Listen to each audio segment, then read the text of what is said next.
Sir, ನಮ್ಮ ಕೇಂದ್ರ ಸರ್ಕಾರ, ನಮ್ಮ ಹೈಕಮಾಂಡು ಮರುಗಣತಿ ಕೆಲವು ಪ್ರಬಲ ಸಮುದಾಯಗಳು ವಿನಂತಿಸಿದ್ರು. ಇದರ ಅರ್ಥ ಏನಂದ್ರೆ ನಮ್ಮ ಸರ್ಕಾರ ಎಲ್ಲ ಸಮುದಾಯದ ಪರ. ಇವತ್ತು ಪ್ರಬಲ ಸಮುದಾಯದವರು ಮತ್ತೊಮ್ಮೆ ಮಾಡಿ ನಂಬರ್ ಕರೆಕ್ಟಾಗಿ ಬಂದರೆ ಸರಿ ಹೋಗುತ್ತೆ ಅಂದರು. ಸೊ ನಮ್ಮ ಕೇಂದ್ರದ ಹೈಕಮಾಂಡ್ನ ಏನು ಡಿಸಿಷನ್ನ ನಾವು ಒಪ್ತೀವಿ. ಮತ್ತು ನಮ್ಮ ಸ್ಟೇಟ್ ಗೌರ್ಮೆಂಟ್ ಅದನ್ನು ಮರುಗಣತಿ ಮಾಡ್ತಿದ್ರೆ ಅದು ಒಳ್ಳೆಯದು.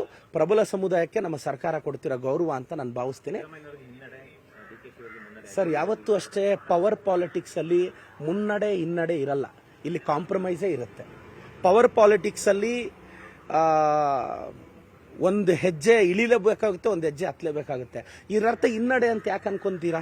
ಒಬ್ಬ ಅಹಿಂದ ನಾಯಕ ಇವತ್ತೊಂದು ಪ್ರಬಲ ಸಮುದಾಯದವರ ಮಾತಿಗೆ ಗೌರವ ಕೊಡ್ತಿದ್ದಾನೆ ಅಂತ ಅನ್ಕೋಬಹುದಲ್ಲ. ಅಂದರೆ ಅಹಿಂದ ಸಮುದಾಯನೇ ಅಲ್ಲ ನಮ್ಮ ಪ್ರಾಶಸ್ತ್ಯ, ಪ್ರಬಲ ವರ್ಗಗಳನ್ನು ನಾವು ವಿಶ್ವಾಸಕ್ಕೆ ತಗೊಂತೀವಿ ಅನ್ನೋದು ಒಬ್ಬ ಅಹಿಂದ ನಾಯಕ ಪ್ರೂವ್ ಆಯಿತು. ಇದರಿಂದ ಸಿದ್ದರಾಮಯ್ಯನವರು ಇನ್ಮೇಲೆ ಬರೀ ಅಹಿಂದ ನಾಯಕ ಅಲ್ಲ, is an all time leader ಅಂತ ಪ್ರೂವ್ ಆಯಿತು. ವಿರೋಧ ಪಕ್ಷಗಳು ಹೇಳುವಾಗ ಸರಿ ಇಲ್ಲ, ಇದು ಅವೈಜ್ಞಾನಿಕ ಅಂದಾಗ ಇಲ್ಲ ಸರಿ ಇದೆ, ವೈಜ್ಞಾನಿಕವಾಗಿ ಮಾಡಿದೀವಿ ಅಂತ ಹೇಳ್ತಾ ಇದ್ರಿ. ನಿಮ್ಮ ಹೈಕಮಾಂಡ್ ಹೇಳಿದ ಕೂಡಲೇ ಅದು ಸರಿ ಹೋಗ್ಬೋದು ಸರ್. ಅಂದ್ರೆ ಈಗಲೂ ಏನು ಅಂದ್ರೆ ವೈಜ್ಞಾನಿಕತೆ ಅವೈಜ್ಞಾನಿಕತೆ ಅಂದ್ರೆ ಏನು ಅಂದ್ರೆ, ಅವೈಜ್ಞಾನಿಕತೆ ಅಂದ್ರೆ ಮನೇಲಿ ಕುತ್ಕೊಂಡು ಬರೆಯೋದು, ವೈಜ್ಞಾನಿಕತೆ ಅಂದ್ರೆ ಮನೆಗೆ ಹೋಗಿ ಬರೆಯೋದು. ಈಗ ಅವ್ರ ವಾದ ಏನು, ನೀವು ಎಲ್ಲಾ ಮನೆಗಳಿಗೂ ಬಂದಿಲ್ಲ ಅಂತ ಅವ್ರ ವಾದ. ನಾವೀಗ ಹೇಳ್ತೀವಿ ಆಯ್ತು, ಈಗ ಮರು ಸಮೀಕ್ಷೆ ಮಾಡಿ ಎಲ್ಲಾ ಮನೆಗಳಿಗೂ ಹೋಗಿ ಮೋಸ್ಟ್ಲಿ ಮತ್ತೆ ಸಮೀಕ್ಷೆ ಮಾಡ್ತಾರೆ. ಬಟ್ ಅದು ಎಕ್ಸಾಕ್ಟ್ ಹೆಂಗ್ ಮಾಡ್ತಾರೆ ಅಂತ ನನಗೆ ಗೊತ್ತಿಲ್ಲ, ಅದು ಕ್ಯಾಬಿನೆಟ್ ಹೇಳಬೇಕು. ಯಾಕೆಂದ್ರೆ ನಾನು ಕ್ಯಾಬಿನೆಟ್ ಅಲ್ಲಿ ಇಲ್ಲ, ನಾನು ಒಂದು ಶಾಸಕ. ಅದು ಈಗ ಆಗಿರೋ ಜಾತಿ ಜನಗಣತಿ ಅವೈಜ್ಞಾನಿಕ ಅಂತ ಐತಲ್ಲ, ಅದು ನನಗೆ ಗೊತ್ತಿಲ್ಲ ಸರ್. ನನ್ನ ಪ್ರಕಾರ ನನ್ನ ನಾಯಕರು ತೀರ್ಮಾನ ತಗೊಂಡಾಯ್ತು, ಅವ್ರ ಪರವಾಗಿ ನಿಲ್ಲೋದಷ್ಟೇ ನನಗೆ ಗೊತ್ತಿರೋದು. ಸರ್, ಆ ವರದಿಗೆ 165 ಕೋಟಿ ಖರ್ಚು ಮಾಡಿದ್ರು. ಆ 160 ಕೋಟಿಗೆ ಯಾರು ಹೊಣೆ ಅಂತ ಕೇಳ್ತಿದ್ದಾರೆ ಬಿಜೆಪಿ? ಅಲ್ಲ, ಈಗ ಅವ್ರನ್ನ ಒಂದು ಸ್ಟ್ಯಾಂಡ್ ತಗೊಳಕ್ ಕೇಳಿ. ಬಿಜೆಪಿಯವ್ರಿಗೆ ಒಂದು ಪರ್ಫೆಕ್ಟ್ ಸ್ಟ್ಯಾಂಡು. ನಾವು ಮತ್ತೆ ಮರು ಜಾತಿ ಗಣತಿ ಮಾಡಬೇಕಾ ಬೇಡವಾ? ಮಾಡಬೇಕು ಅಂದ್ರೆ ಈಗ ಆಗಿರೋದನ್ನ ಕೈ ಬಿಡಬೇಕು, ಇಲ್ಲ ಬೇಡ ಅಂದ್ರೆ ಇದನ್ನೇ ನೀವು ಒಪ್ಪಬೇಕು. ಎರಡರಲ್ಲಿ ಒಂದು ಹೇಳಿ. ಅಶೋಕ್ ಅಣ್ಣಗೆ, ವಿಜೇಂದ್ರ ಅಣ್ಣಗೆ ಅವ್ರೇನು ಮಾತಾಡ್ತಾರೋ ಅವ್ರಿಗೆ ಗೊತ್ತಿಲ್ಲ. ಅವರು ಪಾಪ IT EDಗೆ ಮಾಹಿತಿ ಕೊಡೋದ್ರಲ್ಲಿ ಬ್ಯುಸಿ ಇದ್ದಾರೆ. ನಮ್ಮ ಅಶೋಕ್ ಅಣ್ಣ, ವಿಜೇಂದ್ರ ಅಣ್ಣ ಅವರು ಬ್ಯುಸಿ ಇದ್ದಾರೆ.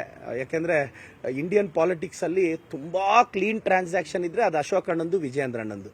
ಅವ್ರು ಎಷ್ಟು ಪ್ರಾಮಾಣಿಕರು ಅಂದ್ರೆ ಬೇರೆಯವ್ರ ಸಿಗ್ನೇಚರ್ನು ಅವ್ರು ಹಾಕ್ತಾರೆ, ಅಷ್ಟು ಪ್ರಾಮಾಣಿಕರು. ಅಂದ್ರೆ ನಮ್ಮ ಸಿಗ್ನೇಚರ್ ಹಾಕೋದೇ ನಾವು ಕಷ್ಟ.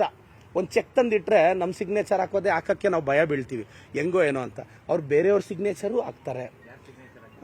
ಅದೇ ಅವ್ರಿಗೆ ಪಿತೃ ಪ್ರೇಮ ಜಾಸ್ತಿ. ಅಂದರೆ ತಂದೆಯ ಬಗ್ಗೆ ಅವರೊಂಥರ ಸನ್ ಆಫ್ ಸತ್ಯಮೂರ್ತಿ ಇದ್ದಂಗೆ.